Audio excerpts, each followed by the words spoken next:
Alright, good morning y'all. It is time for another retro review, and after my past three ones focusing on the late 80s, early 90s of what the heck was happening with Cadillac, Lexus, and how they all compared, I'm going to take a left turn here and we're going to jump back into the middle of the 80s with the 1985 Dodge Plymouth Colt Turbo Premier sedan. And I'm doing this because I love the 80s. They had some amazing cars and some horrible stuff. And Mitsubishi fits into a really nice nostalgia for me. I've said many times, I don't think they were as nice, as refined, as smooth, as maybe well built with the best interior materials compared to, say, Toyota and Honda, maybe Nissan. But they were right there. And their cars, for being generic, reliable transportation appliances, also tended to have a little bit of personality. And again, I've told you this story before, but I'm going to repeat it for the new people. I had a friend of mine who had hatchback, I think it was Colt. I don't know what year it was, but we used to take these like 4-hour drives to the coast and back from school. And I would drive, and it had no power, a little 5-speed or even 4-speed, what it was. We're driving down these roads, and I noticed it was so noisy. And the car, it was kind of tossable. It wasn't fast, but it was kind of fun to drive, and cheap interior, and just the basics. But it seemed to be so noisy. And I realized that the door, when you're moving at about 60 miles an hour, the doors would actually bow out so you could stick your hand literally out of the car between the frame and the door frame because they got pulled out by the air pressure. It was terrifying to think that it was that structurally flimsy, but it was fun. So I love the idea of dropping back here to an 85 turbo. Let's see what they say. Motorweek is made possible by TireRack.com, RockAuto.com, and State Farm. Of course, even though the Koreans may be getting their tires wet in the international carpool, our next road test subject shows that the Japanese-made Econo car is still hard to beat. For as soon as one model appears, so does another. They're constantly trying to improve, apparently, on what small modern wheels should be. Enter the Dodge Plymouth Colt sedan.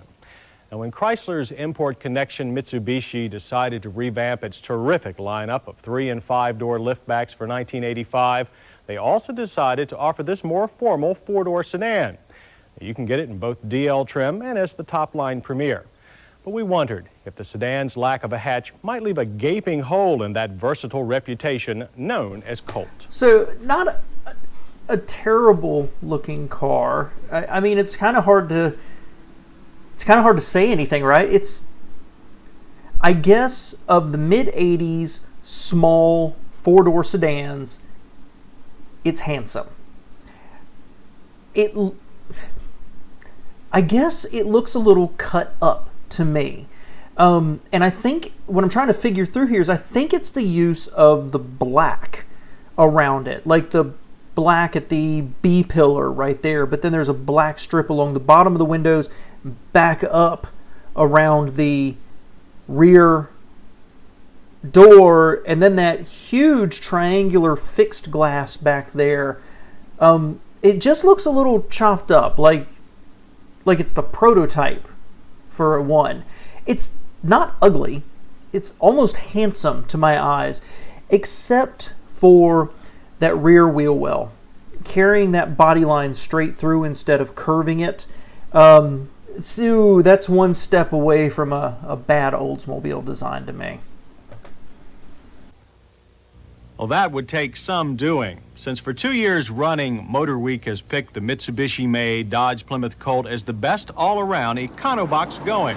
So we have more than just a passing interest in both its revamping for 1985 and the addition of this stylish sedan. We spent time with a pre-production sample at the Bridgehampton Road Course on Long Island. The top-of-the-line Premier Edition with turbocharged power was put at our disposal for what turned out to be an illuminating afternoon. Looking like a slicked-up version of Mitsubishi's Trettia sedan, the Premier's wheelbase is actually about 1.5 inches longer at 93.7. The aero-like profile is very handsome. It even has an overall expensive look, quite out of character with previous Colts.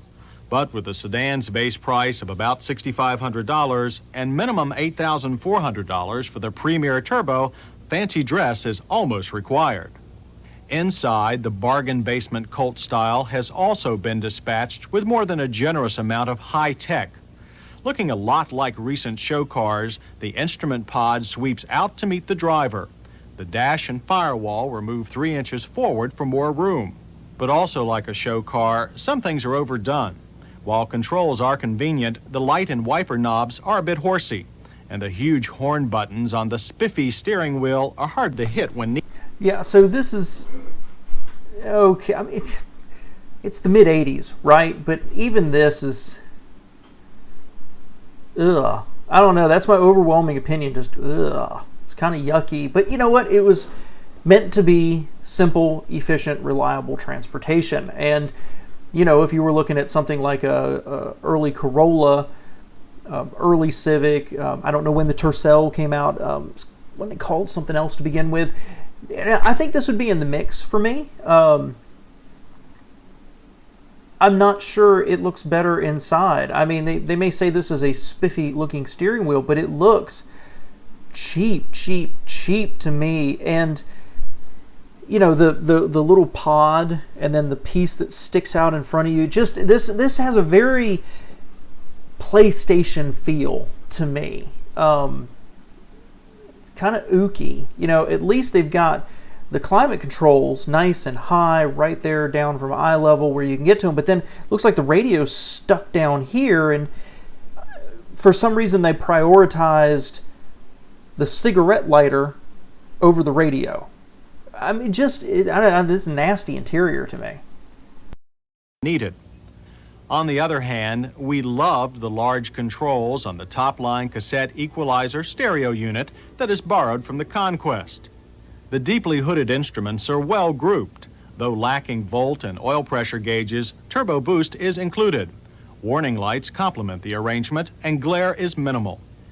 But the real premier showpiece is the seats. With multiple adjustments, including height, they offer excellent support for fast, exciting maneuvers. That's really impressive, actually. You know, when you think a lot of cars, certainly back then, would have a manual forward, backward, and maybe you can lift it up. This is pretty impressive. I mean, because it looks like you've got the forward, back, you've got the seat rake, you've got up and down, and then the other two down here, I think they might be, you know, can you do this with it? That's pretty impressive. That really is. Still don't like the interior. While all Colts are wider by 2 inches, effort was also made to increase rear foot room to what is now adequate. And as for the hatchless Premier's loss of utility, the split rear seat should go a long way in making that up. And you get the rest of the way with a high, wide trunk and this quite large underfloor storage compartment. Under the hood lurks the potent 1.0. I would have liked more information about the trunk there. That having that well underneath to kind of hide things away, that's pretty cool. Where's the spare tire? But that's pretty cool. I would have liked to have seen more of the trunk, because certainly back then the Japanese were so good at getting so much space from so little car, and their trunks kind of really did too, in my opinion. I was always super impressed with what the Japanese could do in their trunks until the first time I saw a Jetta. But I would have liked more information right there about the trunk. But the seat backs folding, that's nice. I mean, some manufacturers still don't do that right today. 6-liter Mitsubishi fuel-injected turbo motor. It remains unchanged from before, 102 horsepower and 122 pounds of torque. The standard Colt engine, however, is a new 1.5-liter 68 horsepower unit that replaces both last year's 1.4 and 1.6-liter normally aspirated engines. So your choices were 68 horsepower or 102. Wow. That's a wow. In the Premier, that turbo motor pulls about 180 pounds more weight than the previous three-door Colt turbo hatchback, with acceleration times up slightly. 0 to 60 is now 10.3 seconds. A quarter mile is 18.8 seconds at 77 miles per hour. Still more than fast enough for its 2,360-pound weight, but no longer in the rocket ship class. That's really disappointing. I mean, part of the reason I chose this is, other than it's a Dodge Plymouth, we know it's a Mitsubishi, but it's the turbo and it's the little trunk I wanted to see. And 102 horsepower, I mean, that's nothing great these days, but when vehicles back here had 62, 70 horsepower, something like that, I thought this was going to be pretty impressive. Mostly, that's okay. I mean, 10 seconds back then was pretty good, but that's not really fallen into the hot hatch category. I'm really surprised. I honestly thought that would be sub 10, maybe in the low 9s, something like that. That's really kind of disappointing. Maybe that's not how it's tuned, right? Maybe they're not tuning it for sports, hot hatch, right? Rocket ship. They're tuning it for more power and more refinement. Let's see what else they say. A new 5-speed manual has replaced the old Turbo Colt's twin stick. It's standard on all Colts except the bottom line 3-door, which sports a 4-speed. I'm sure there was an insurance requirement. You're driving a 102 horsepower Mitsubishi Colt. Do you really need a helmet? Yeah. A 3-gear automatic is optional. But while this Colt's speed is down, its overall balance is way up, and that's just fine with us. Last year's car had just too much motor for its rudimentary suspension and skinny tires. The McPherson strut front suspension is all new. Like the independent rear, it includes gas dampers and thick stabilizer bars. Tires are now fat, with asymmetrical tread on 14-inch rims. The overall result is much better roll control and the elimination of rear bump steer. Now you can take a sharp curve in a Colt Turbo with your eyes open. Colt brakes have also been upgraded to match its power. High-speed stops were straight and secure with 55-mile-per-hour distances averaging 115 feet. The front ventilated discs are thicker than before, with drums at the rear. We found no fade to speak of, nor tendency to lock up prematurely. It's an excellent system. You know, overall, looking there at what they're saying about the changes to the suspension and the tires and everything else, don't you get the vanilla? This is entirely adequate. I mean, 115 feet, not bad, right? You don't roll as much through curves. I mean, you end up with something that is not eliciting any real emotion from them other than the fact it's a competent sedan. Interesting. Chrysler claims that the Colts are the quietest cars in their class. Well, we can't say one way or the other, but we did come away impressed with a noise level of only 68 decibels at 55. Great for any car, let alone one so small. Likewise, mileage of 25 over our 100-mile test loop looks good, given the Premier's power and EPA mileage estimates of 24 city and 30 highway. You know, and that strikes me as kind of funny. Those aren't bad numbers, don't get me wrong, but for 35 years ago, 102 horsepower in a car that is super, super lightweight compared to all the electronics and safety that we now have built into our cars. You know, this would feel like a tin can to most people today. You know, honestly, the gas mileage just strikes me as okay, and that's advancements in efficiency and engine management. But, you know, for the time, I guess it was pretty good. But, you know, for today, you'd think, why the heck isn't it getting 40 miles to the gallon? We'll have to wait until later in the year to put the new hatchback Colt to a full test. But this new sedan version seems to have carried on the Colt tradition of small, spirited, not-so-basic transportation, only now with more style. All major and minor performance items we faulted in previous turbo models have been eliminated. So the performance Colt is no longer a runaway animal when you hit the gas, making this Dodge Plymouth Colt Premier Sedan and the entire recharged Colt lineup real showstoppers. Okay, so a little underwhelming, I would say, and the kind of thing you see from manufacturers from time to time. There are manufacturers that try to inject red-hot testosterone into their cars and try to keep refinement too. But more often than not, it's an either-or kind of proposition. And it sounds like their opinion of the previous generation Colt Turbo was powerful engine and everything else was just, let's say, exciting to drive. And here, they didn't try to increase the performance, increase that decrease the 0 to 60 time and make it a GTI.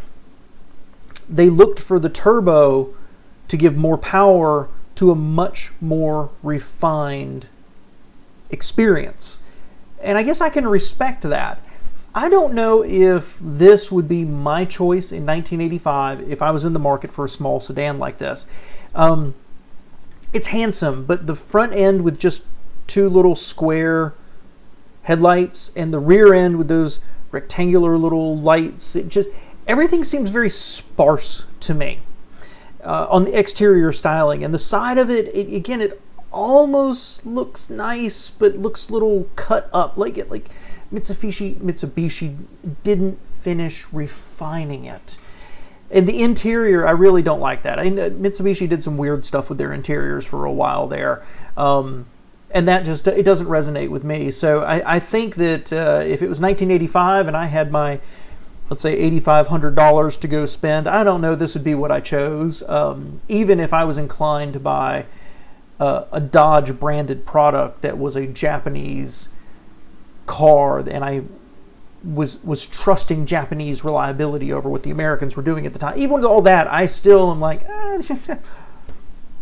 there's a Toyota over here. So interesting, but I'm a little disappointed at the end of this. They didn't do where they compare it with two other cars, like, you can also get a Corolla. It costs X number of dollars, but it has less power. That kind of thing.